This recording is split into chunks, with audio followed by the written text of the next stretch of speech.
Посвящается всем пострадавшим и погибшим в результате захвата школы города Беслана в Северной Осетии. Мы скорбим вместе с вами.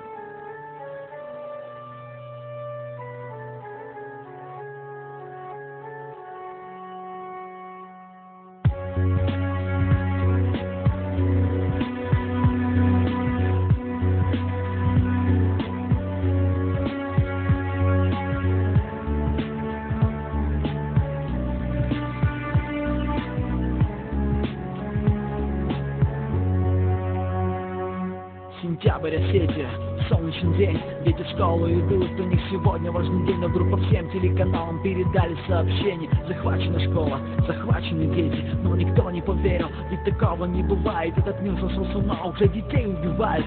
Но кем же смертным такой приказ мог быть дан? Это экстренный выпуск, на связи город Беслан. Люди всего мира сплотились без остатка и не могут помочь, они под дулом автомата, третьи сутки они без еды и питья, школа в полном оцеплении, также слышен школа дня.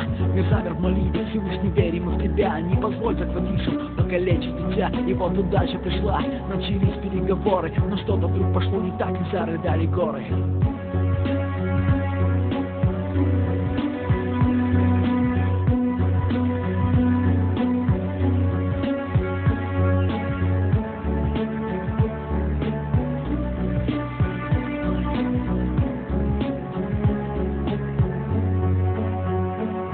Грянул взрыв, затем второй, вот со сне автоматы, в гуще дыма вдруг внезапно появились силуэты. И вот кто-то кричит: наши дети бегут, им стреляют прямо в спины, кровь и слезы текут. Люди в панике спасали всех бегущих и детей, и никто не смотрел, кто тут свой, а кто чужой. Кровь на детских телах ужасала всех вокруг. И вот кто-то воскликнул: школу штурмом берут. Слышны выстрел внутри, в ход пошли гранатометы, дети с криком бегут, по ним стреляют с пулеметов. Те, кто вырвался, бежали, бежали без оглядки, крик: за что, за что, где это наши дети? По всем телеканалам передают картинку, бежит маленькая девочка в крови, почти раздета, упала на дорогу, лежит и громко плачет, или слышен ее крик: о, мама, где ты?